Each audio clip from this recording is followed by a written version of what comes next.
deploying troops along the border, and Kiev is warning of a possible invasion. Hooggantoota qondaaltoo siyaasaa bilisummaa Oromoo daratee hidhamtoota siyaasaa hidha jiraniif sagalee ta'uuf kakaayeffate duulli Tiwiitara qophaa'ee jedhan waraanni bilchiginnaa dhumaatti lammiilee biyyattiitiif kisaara dhaqqabsiiseen itti gaafatamuu qaba malee badhaafamuun qabuun immoo yaada kumaand poostii loltummaa Tigraayiiti tanaan itti xeeyyan godin qeellam wallagga aana anfilloof naannoo sii mootummaan dhiyootan waraana guddaa bifaara waan bobbaasu hordofee ilmaan namaa dhumaatti guddoof saaxilamuu jiru jedhan yeewun ingidaa waan odeeffatu qaba. Waraanni mootummaa konkolaattota 69 fe'amee kallattii sadiin gara aanichaatti bobbaafamuu kan himan namni kun waraanni garasitti bobbaafame uummata nagaa dararaa jiraachuu fi namoonni nagaan akkanumaan ajjeefamaa jiraachuu ibsan. Itoophiyaatti ergama dagaaf Afrikaatiif maanguddoon araarumnoota Itoophiyaa Olisaajoon Obasaajoo Maqalee deemee deebi'uun isa dhaga'ame. Pireezidaantii mootummaa naannoo Amaara Dr. Yiliqaal Kaffalaa immoo uummati Amaara humna shororkeessaa qolachuuf qophaa'uu qabaa jechuu jiru gabaasii Hamidiyaa naannichaati Abiraam Birruu waawwatti qinces qaba. Amajjii kudhan kibxata kaleessaa immoo qondaalonni mootummaa naannoo Amaaraa caasaa naqaa caasaan nageenyaa fi siivilii korarra oole. Korri kun pireezidantii naannichaa dabalatee hoogganoota godinaa fi qondaalota caasaa kanneenii waliin taa'ame. Pireezidantii Yiliqaal haleellaan humnoonni Tigraay nurratti raawwatan itti fufee waan jiruuf waraanaaf qophaa'uu qabna jedhan. Oduu Afrikaatiif addunyaatiin immoo Soomaliyaaf Moskoorra dubbanna. Dhaabbati jaajju Soomaliyaa hojii eegumsa nageenya buufata xiyyaara biyyattii kama qoddisho jiru ministeerri biyyattii dabarseen kennuu jedha. Biyyatti Vladimir Putin Raashiyaan immoo Yuukireen waraanuuf karoora tokkollee hin qabne jechuusi ajansi France Press barreesse. Ameerikaan qawwee harka qabdi lafaa jennaan dhukaasuun hin baasisuu yaada xiinxaltoota siyaasa Raashiyaa ture. Amajjii 12/2022 guyyaa roobii guutuun oduu qabnu kunooti.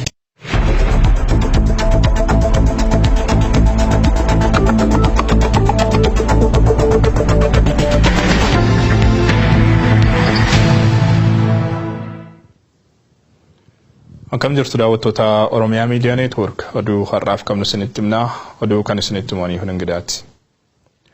Hoogganoota fi qondaalota siyaasaa adda bilisummaa Oromoo dabalatee hidhamtoota siyaasaa hidhaa jiranii fi sagalee ta'uu kan kaayyeffate duulli Tiwiitaraa geggeeffamaa jira.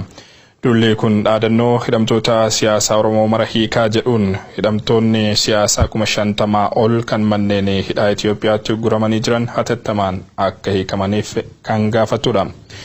Mana ofiitti hidhaa dhaabbii irratti kan argaman hayyuu duree adda bilisummaa Oromoo obbo Daawud Ibsaa dabalatee gaggeessitoonni dhaabichaa biyya keessatti argaman guutuutti jechuun bifa danda'amuun erga hidhaatti guuramanii waggaa caaleera.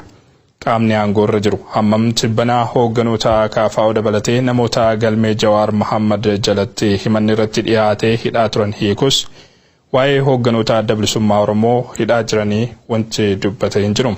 Kana malees kutaalee Oromiyaa garaagaraatti sababa ilaalcha siyaasaa isaaniitiin darbees akkanumaan sababa eenyummaa isaaniitiin namoonni qabamanii hidhaatti guuraman manneen hidhaa biyyattii keessatti ogguramanii jiran kumaatamaan lakkaa'amu.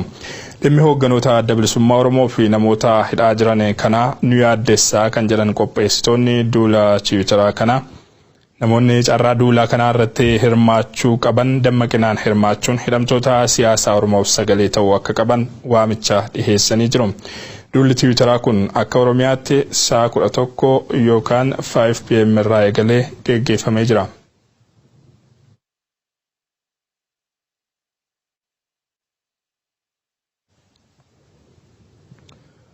Godina Qellem Wallaggaa aanaa Anfilloo fi naannoo isheetti tibbana mootummaan humna waraanaa guddaa bobbaasuu hordofee dararamni uummata nagaa mudataa jiru hammaachuu jiraattota gidduudha kanneen OMN dubbise himan.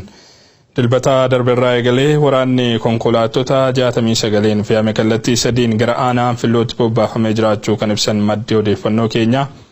Keessumaa iddoo Garjeedaa jedhamutti maanguddoota dabalatee namoonni nagaan hedduun akkanumaan ajjeefamaa jiraachuu ibsan. Haalli uummanni keessa jiru yaaddessaa ta'uu himuun uummanni Oromoo hawaasa nagaa rakkoo jabaarraa bu'ee jiru kanaaf sagalee ta'uun akka barbaachisu dhaammatanii jiru. Guutuun oduu kanaa itti aanee dhiyaata. Murnaan gorra jiruu fi waraana bilisummaa Oromoo gidduutti lola geggeeffamaa jiruun wal qabatee yeroo dheeraaf tajaajilli quunnamtii marti cufamuun haala naannichatti deemaa jirullee adda baafachuun rakkisaa kan ta'e godinaalee Wallaggaa lixaa fi Qellem Wallaggaatti mootummaan humna waraanaa guddaa bobbaasuu odeeffannoon qaamolee garaagaraa irraa arganne ni mul'isa. Humni waraanaa guddaan garasitti bobbaafamuu hordofee Qellem Wallaggaa aanaalee garaagaraatti hawaasni nagaa rakkoo hammaataaf saaxilamaa jiraachuun ibsameera. Aanaalee godinichaa keessaa tokko kan taate aanaa Anfillootiin namni bilbilaan arganne dubbifna OMN'tti akka himanitti keessumaa dilbata darbees rakkoon hawaasa aanichaa mudataa jiru hammaateeraa jedhu. Waraanni mootummaa konkolaattota 69 fe'amee kallattii sadiin gara aanichaatti bobbaafamuu kan himan namni kun waraanni garasitti bobbaafame uummata nagaa dararaa jiraachuu fi namoonni nagaan akkanumaan ajjeefamaa jiraachuu ibsan. Haala mudateen dargaggoonni qe'ee gadi lakkisanii bosonatti baqachuuf dirqamuu isaaniis himaniiru. Amma naannoo keenya kanatti amma Anfilloorraa amma wanti jiru hundumtuu haala rakkoo baala yaaddasaa akkamii keessa jira beektan iddoona duudhumaan jireenya achi nutti yaaru gara Anfillooma irratti immoo garuu kan isaan bobbaasan amma kallattii sadii itti lidan beektaa gara garjeedhaa kan tokko karaa suddii iddoo jedhamturraan itti lidanii tokko ashirraan itti lidanii tokko immoo karaa fincharraan achi asitti galanii beektaa waliigala masinaa jaatamii sagal beektaa waraanni amma gara keenyatti achi ayyaa'ee biyya kana jeeqaa jiru waraanni biqilinaa kuni jaarsa jaartiillee kan bakkeetti hin tuffanneedha beektaa isintu wajjin jiraata isintu kan dhabu jechuudhaan mana gara fuudhee kan ajjeesaa jiru. Uummanni hundumtuu halkan ala bulaa guyyaa baqatee oolaa karaan daandii ta'anii hojii isaanii hojjetan illee karaan baarii waan godhamee taasi. Amma gaafa ayyaanni boromtaasaa sanbata guddaadhaa ta'e haala ulfaataa keessa jira jechuudha. Aanaa Anfilloo iddoo Gabjeeda jedhamutti maanguddoota dabalatee namoonni nagaan hedduun ajjeefamuu odeeffannoon qaamolee garaagaraa irraa arganne ni mul'isa. Dhimma kana quba qabduu jennee kan gaafanne jiraatan aanaa Anfilloo Gabjeedatti gochi hamaan uummata nagaa irratti raawwatamuu quba qabna miidhaa dhaqqabe adda baafachuuf garuu haalli jiruun hin dandeessifnee jedhu. Haalli hawaasichi keessa jiru akkaan yaaddessaa ta'uu ibsan. Amma uummata gara Gabjeedaa kana keessa jiru beektaa amma akkatti illee adda baafannu jirra. Gaafas rakkoo keessa galchan naannoo keenya irraa ibsaa balleessu ibsaadhaaf neetworkii wal irratti banii jiru. Beektaa dargaggeessa kana kallattii maal jedhamtu. Ajjechaa inni ogguu beektaati gara Garjeedaa kana amma baay'ee uummanni isaa uummata baay'ee dhume jechaa jiru. Akkatti illee inni adda baafannu akkaataa isaa nuu galuu didee baay'ee turuudhaan jiru beektaa karaa alleeni. Dhukaasa hamaadhaa fi horii ijoollee illee waan daraasuu hin dandeenye. Baay'ee inni uummatachi sanaaf baay'ee yaadda guddaa qabna. Horiin meeqa uummatii meeqa jaarsa jaartii mana jalatti hidhatanii raatanii kana keessanii uummata nagaadhaan isintu qallabaa isintu wajjin hin jira jechuudhaani. Kanaan booda illee jedhanii beektaa aanaa muggii irratti amma immoo cina Finfinnee gosoota jiraatu jedhanii kaleessa walgahii yaasanii geggeessan beektaati. Uummanni aanichaa ulaan quunnamtii martitti cufamee haleellaan irratti raawwatamaa jiraachuu OMN dhalattoota naannichaa irraa qulqulleeffateera. Uummanni ba'aa gala dhorkamee jireenya isaa idilee geggeeffachuu danqamuun rakkoorra jiraachuu dubbatu. Guyyaa kaleessaa immoo walgahii jedhanii magaalaa muggii irratti uummata walitti qabuun isin finna jedhanii itti dhaadachuus himan. Adeemsa qaamni aangoorra jiru naannichatti hordofaa jiruun egereen hawaasa kanaa balaa jala waan jiruuf uummanni Oromoo sagalee nuuf haa ta'uun dhaamsa jiraattota aanichaati. Oduu keenya itti aanuun pirezidantiin naannoo Amaaraa Yiliqaal Kaffalee uummanni Amaaraa humna shororkeessaa qolachuuf qophaa'uu qabaa jechuun waamicha dhiheessan. Humni Tigraay kophaa isaa osoo hin taane gareelee finxaalayyii fi humnoota alaa kanneen akka Ijipti dhiirseen waraanaa jira jedhu. Tibbana mootummaan federaalaa hidhamtoota siyaasaa lakkoofsaan muraasa ta'an gadi lakkisuu hordofee muraasni humnoota Amaaraa gara mormiitti dacha'ee jira. Abrahaam Birruu gabaasa dabalataa qopheessee jira. Pirezidantiin mootummaa naannoo Amaaraa Yiliqaal Kaffalee uummanni naannichaa garaa hiruu dhiisee garee shororkeessaa TPLF balleessuuf qophaa'uu qabaa jedhan. Pirezidantichi haala yeroo naannichaa irratti ibsa miidiyaaf kennaniin ummanni naannoo keenyaa hoogganoonni TPLF mana hidhaatii bahuu isaaniitti dallanee jedhan. Dallanuuf immoo mirga qaba. Warri kun yakkamtoota jedhan. Amajjii 7 mootummaan federaalaa himannaa qondaalota TPLF akka Sibaat Naggaa, Muluu Gabra Egzaabeer, Qidusaan Naggaa, Ambaasaddar Abaadii Zamuu fi Abbaay Olduufaa gallakkisuun isaanii yaadatama. Amajjii 10 kibxata kaleessaa immoo qondaalonni mootummaa naannoo Amaaraa caasaa naqaa, caasaan nageenyaa fi siivilii korarra oolen. Korri kun pirezidantii naannichaa dabalatee hoogganoota godinaa fi qondaalota caasaa kanneenii waliin taa'ame. Pirezidantii Yiliqaal haleellaan humnoonni Tigraay nurratti raawwatan itti fufee waan jiruuf waraanaaf qophaa'uu qabna jedhan. Uummanni keenya hiikamuu qondaalota TPLF irrifachuu hin qabu ka jedhan pireezidentichi ammallee uummanni keenya garee shoor keessaa kana balleessuuf qophaa'uu qabaa jedhan. Humnoonni Tigraay qaamota baay'ee waliin waraanuu kan jedhan qondaalli kun finxaaleeyyii Qimaant, Gumuzii, Shanee, Ijiptii fi biyyoota biroo jechuun tarreessan. Oduu wal qabatuun paartii mormituu naannichaa Abin hiikamuu hidhamtoota siyaasaatiin dallanuu ibsee jira. Abin ibsa wiixataa Majjii 9 baaseen mootummaan dogoggora seena qabeessa raawwatee jedhe. Wanni hojjetame haqaa fi namummaa kan hin qabnedha jedha. Walamantaa mootummaa fi uummata gidduu balleessaas jedha. Paartiin mormituu Izeemaa jedhamus haqatu tuffatame jedhee ibse. Murtoo mootummaan hidhamtoota siyaasaa hiikuutti dallanuu yoo ibsu. Warri mana hidhaatii ba'e marii biyyaalessaa hirmaachuu hin qaban jechuunis ibsa isaa keessatti eeree jira Izeemaan. Paartiin Innaat jedhamu immoo mootummaan hidhamtoota siyaasaa hiikuun murtoo giddu seentummaadhaan raawwatame malee mootummaan karaa seeraa murteessee miti jedhe. Ibsa paartilee Amaaraa kanneen ilaalchisee hayyuun siyaasa Itoophiyaa itti dhiyeenyaan hordofu Rene Lifoort akkana jedha. Wanni yaada paartilee kanneeniin walitti araaramne tokko bakka hoogganoonni isaanii jirani. Hoogganoonni Abinii fi Zeemaa caasa mootummaa keessatti muudamanii hoogganaa jiru. Durataan paartii Abin obbo Ballataa Mollaa ministeera innoveeshinii fi teekinooloojiiti. Qondaalli olaanaan Izeemaa Biraanuu Naggaa immoo ministeera barnootaati. Kanaafuu warri kun murtee mootummaa keessa akka jiranitti yaadama. Eega murtoo mootummaa kana qeeqanii maaliif caasa mootummaa gadhiisanii hin baarree jedhee gaafata Reeneen. Yaanni pireezidantii mootummaa naannoo Amaaraa Yiliqaal Kaffaala Abiy Ahmadiif akeekkachiisa fakkaatayyuu kan jedhe Reeneen Abiy TPLF wajjin marii akka hin teenye itti muusaati jedha. Paartileen mormitoota Amaaraa tunneen loojikii harkaa hin qabduu jedha beekaan Faransaay kun. Hidhaadhaa hiikamuu qondaalota TPLF hordofee adeemsi siyaasaa jiru kan mul'isu kaampiin humnoota Amaaraa gara mormiitti dacha'uusaati. Kaampiin kun araara biyyaalessaa jedhamu keessattis mormitoonni Oromiyaa fi Tigraay akkanumallee qaamonni hidhatan akka hin hirmaanne warra mudhii hidhatee falamaa jiru keessaayi. Kaampiiwwan kunneen dantaa murnoota isaanii irraa kan hafe akkuma beekaan Faransaay kun jedhu loojikii ittiin araaraa fi marii biyyaalessaa morman hin qaban. Hoogganoonni isaanii caasaa mootummaa keessa bakka jiranitti hamilee murtoo mootummaa Abiy Ahmad itti mormanis hin qabani. Itoophiyaatti ergamaan addaa gamtaa Afrikaa fi maanguddoonni araaraa humnoota Itoophiyaa keessatti wal waraanan araarsuuf socho'an Olusegun Obasanjo Maqalee deemanii akka deebi'an gabaafame. Adeemsa araaraaf Maqalee fi Finfinnee gidduu deddeebi'aa kan jiran Obasanjoon qondaalota naannichaa qaamaan argatanii dubbisanii turan. Obasanjoon imala isaanii miilanaatiin qondaalota Tigraay waliin marii bu'a qabeessa gochuu isaanii nan amanaa jedhan dubbi himaan humnoota Tigraay Geetaachoo Raddaa gama Tiwiitara isaaniitiin. Olusegun Obasanjo waraana mootummaa Itoophiyaa fi humnoota Tigraay gidduutti deemaa jirutti xumura gochuuf tattaaffii taasisaa jiraniin mootummaa Ameerikaa fi dhaabbata mootummoota gamtoomanii dabalatee qaamolee garaagaraa biraa deeggarsa jabaa qabaachuun isaanii ni himama. Gama biroon xiyyaarri Olusegun Obasanjo akkuma dachee Tigraay gadi lakkifteen daqiiqaa muraasa keessatti haleellaan diroonii Tigraay keessatti raawwatamuu ibsan obbo Geetaachoo Raddaa. Wanni kun waan akkuma carraa walirra bu'eedha jedhanii yaaduun dogoggoradha kan jedhan obbo Geetaachoon kun gocha lubbuu miiliyoonotaan qumaara taphachuu 4 kiiloo irraa hoogganamu ta'uu ibsan. Hawaasni addunyaa gochoota raawwatamaniin yaaddofne jechuudha darbee gochicha dhaabsisuuf tarkaanfii qabatamaatti cehuu dadhabuusaas qeeqanii jiru obbo Geetaachoon.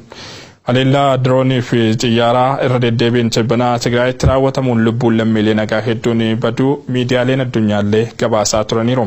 Haleellaan kun mooraa baqattootaa fi iddoo buufata namoota sababa waraanaan qe'ee isaanii irraa buqqaafamaniitti raawwatamuun UNICEF dabalatee qaamolee garaagaraa irraas qeeqaa jabaa hordofsiisee jira.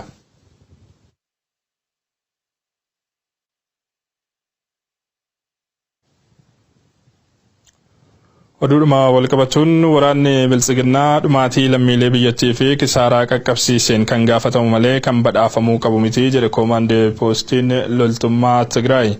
Dhumaatii lammiilee biyyattii kumoota dhibbaa fi kisaaraa loltoota isaarra qaqqabeen waraanni biltsiginnaa seeratti dhiyaachuu malaa jedhan koomaandee poostii loltummaa Tigraayiif dubbi himaa kan ta'an koloneel Gabree Gabratsaadiq. Qondaalonni waraanaa sirrichaa loltoota kumaatamaan lakkaawaman dhumaatiif saaxilanii jiru. Meeshaalee waraanaa gurguddaa biyyattiin qabdus ittisuu dadhabanii jiru kan jedhan dubbi himaan koomaand poostii waraanaa Tigraay kun kunis seeraan kan isaan gaafachiisu malee kan badhaasaaf isaan kaadhimu hin turre jechuun qeeqan. Badhaasni kun uummata Itoophiyaatti qoosuudha kan jedhan Koloneel Gabree Gabratsaadiq qondaalonni biltsiginnaa loltootaa fi ajajoota isaanii booji'amanii jiranillee haaluudhaan loltoota ni ajajna jedhaniifiyyuu dantaa akka hin qabne ifatti mul'isanii jiru jechuun yaadachiisan. Sirni biltsiginnaa Abiy Ahmed waraana Tigraay maqaa balleessuuf ololaa adda addaa deemsisaa jiraachuu kan dubbatan dubbi himaan koomaandii poostii loltummaa Tigraay kun waraanni biltsiginnaa meeshaa hidhatee ture harcaasee Tigraay haga Dabra Biraanitti baqataa ture hamilee ittiin loltoota isaanii qeequ akka hin qabnes dabalanii himanii jiru. Waraanni Tigraay kaayyoo loluu fi diinota isaa sirriitti adda baasee beekaa kan jedhan Koloneel Gabree Gabratsaadiq humni waraanaa Tigraay dirqamaa itti aanuuf qophii fi ga'umsa gahaa qabaa jedhanii jiru. Sirni biltsiginnaa tibba kana muudama sadarkaa waraanaa fi badhaasa maqaa adda addaa qabu qondaalota waraanaa loltoota hedduu rukuchiisanii kisaaraa qaqqabsiisan jedhamanii komataman kanaaf kennee turuun isaa ni yaadatama. Oduu biraatiin ammoo humnoonni Tigraay haleellaa haaraa waraana biltsiginnaa irratti taasisaniin qabiyyee isaanii raayyaa qobboo keessatti jabeeffataa jiraachuun dhagahamee jira. Tarkaanfii haleellaa haaraa humnoonni Tigraay fudhataa jiran kanaanis bakkoota akka Jaarrota, Gubbaa, Baddannaa Lakkuu fi Gaarreen Zoobiil jedhaman qabatanii magaalaa qobboo fageenya dhiyootti to'ataa akka jiran maddeen keenya waraanaa mirkaneessanii jiru. Adda waraanaa raayyaa kanaan torbee lama dura waraanni biltsiginnaa hanga magaalaa Allaamaxaatti fuulduratti deemee kan ture wayitaa ta'u haleellaa humnoonni Tigraay deebisanii taasisaniin magaalota akka Allaamaxaa, Waajjaa fi Dhummuugaa dabalatee bakkoonni hedduun tarsiimoo loltummaaf barbaachisoo ta'an yeroof humnoota Tigraayin dhuunfatamuu maddeen oduu sirnichaatti dhihoo ta'an gabaasaa jiru.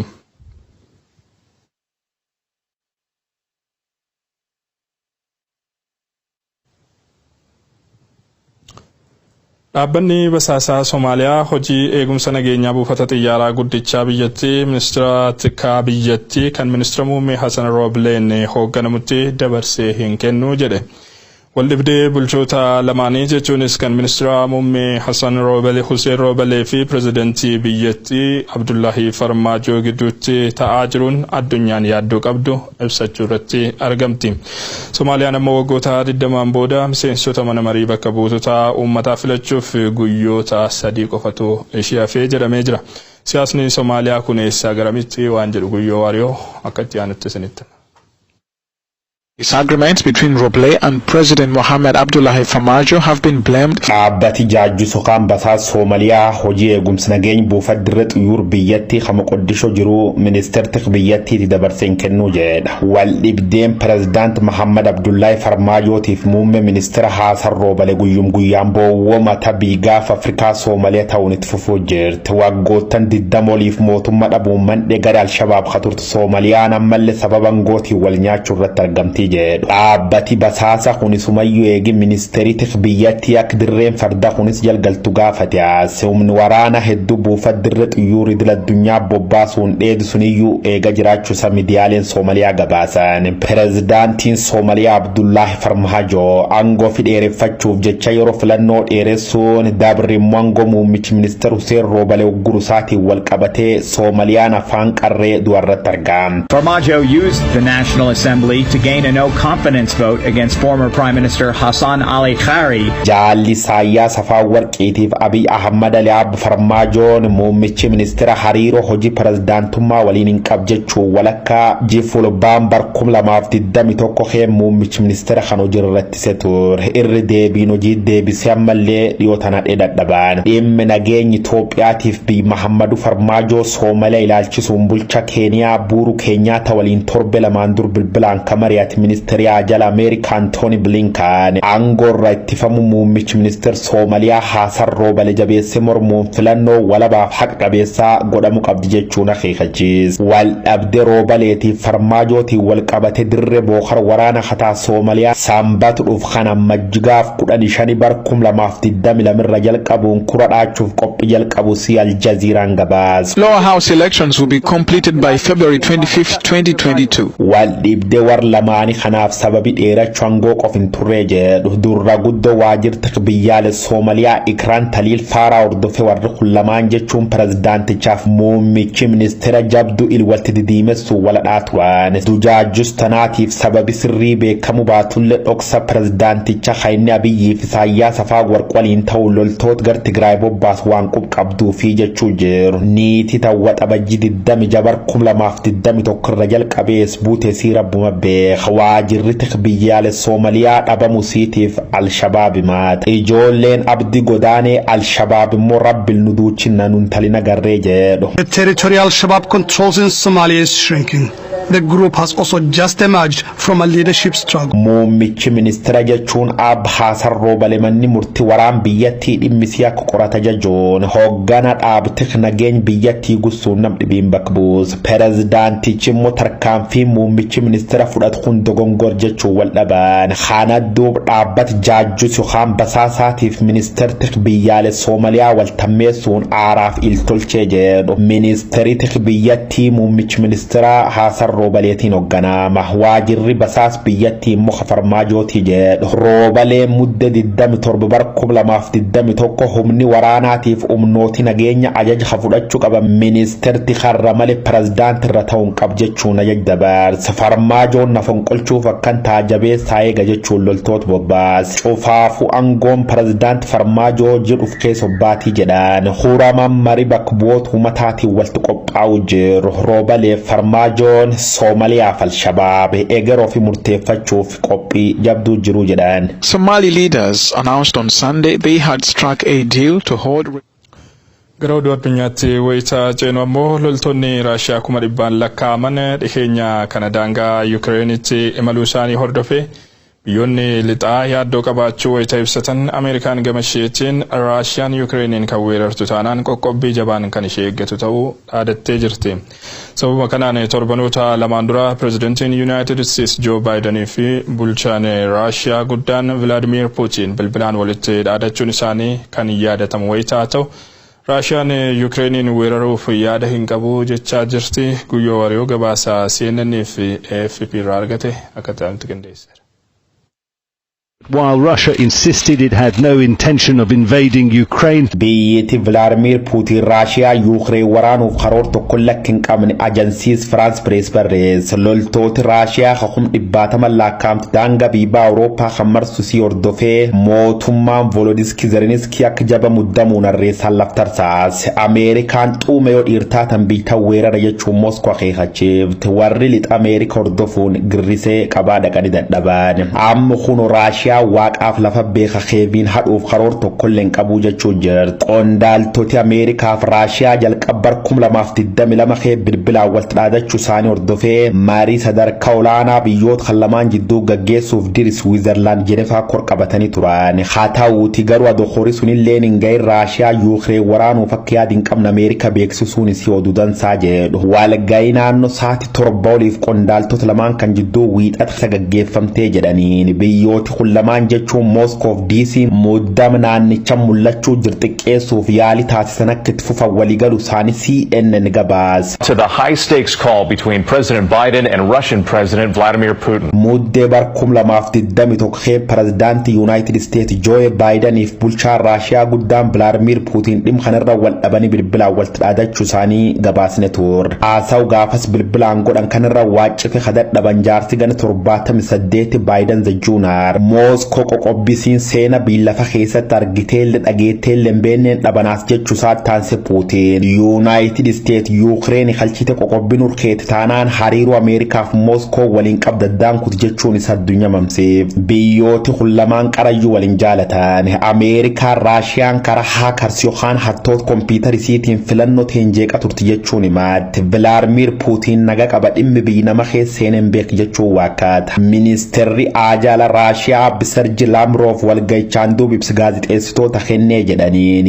Ukraine tontoomuuf qarooraaf kaayoomaatu lakkin qabnu waayillanteen Ameerikaa faattimne jirraa jechuu jira. Ittaantuun ministeer Aajal Ameerikaa Windi Shirman immoo mariin kun yaaddoo nageenya qaama lamaaniyyuu irratti hubannoo fooyyaa akka jiraatu jajjabeessu kanaafillee duub marii ifaatiif kallattii turjechuusii BBC gabaase. Dippiloomaatota Ameerikaa fi Raashiyaa dhimmi Ukraine kanarra mari'achuun ka waliigalan yoo ta'an kun seena biyya Ameerikaatu keessattis jalqaba ta'uu danda'a jechuu jiru. Moscow is deploying troops along the border and Kiev is warning of a possible invasion. Kun kanaan adoo jiru Raashiyaan humniti waraan neetoo Awurooppaa keessa qulqulloofta akka baatuuf gaafachuun isii tokko dhalchanii tokko jeesuu fakkaattii jechuu jiru. Wal dhibdee Moskoo fi Washington DC kan qofalleen turre bulchiisi Baayiden Juunar Puutiin mootummaa barree sagalee uummata saamuun barangoo fi dheereffate jechuun itti ga'ama. Filannoo paarlama Raashiyaa hawalakka jifulbaan bar 2021 godhamuun Puutiin mo'adhee jedheen morkattooti jajjaboon dhuugi filannoo tanirra guramuu dubbata. Pirezidaantiin Raashiyaa Puutiin kura uummata saamuun sagalee caalmaa mo'adhe jedhullee uummati bira fudhatamisa diqqaachaa dhufu xiinxaltooti siyaasaa ragabaa'u. Kan cufaaf immoo sababi gaagam jireenya waasaa malaammaltummaaf cuf caala hidhamu morkata beekama Alexis Navalny akka ta'uun oolletti tilmaama. Alexis Antonovich Navalny mootummaa Raashiyaa mormuun ka beekam dureen paartii mormituu man hidhaa keessa sunki nyaachifamuun rakkachaa ture. 1,000 candidates in these parliamentary elections backed by a tactical voting campaign. Namichi hummanidhaa keessa duunaa mootummaa Raashiyaatiif rakkoo guddoo kajedhe dhiirsi Jiil Baayiden Joo'ee Navalny akka gad lakkifam gaafatulle Puutiin namichi mukatti dhuunir taa'ee tontoomuun tumuu jira. Ameerikaan hin dhukaasin siin jennaan qawwar ka qabda laf kaa'u ta'uu baannaan nyaatamtaa yaadi xiinxaltoota Raashiyaa tur Moskoof DC'n Baayideniif Puutiin walti dhaadachuun rafaanuma nagaatiin walaasaanii mari'achuu jiru jedhan. Russia wants legal guarantees that Ukraine will never become a member of the NATO alliance. Mannuudhaan raaf qabnu kanneen turanii waan waliin turtaniif galatooma.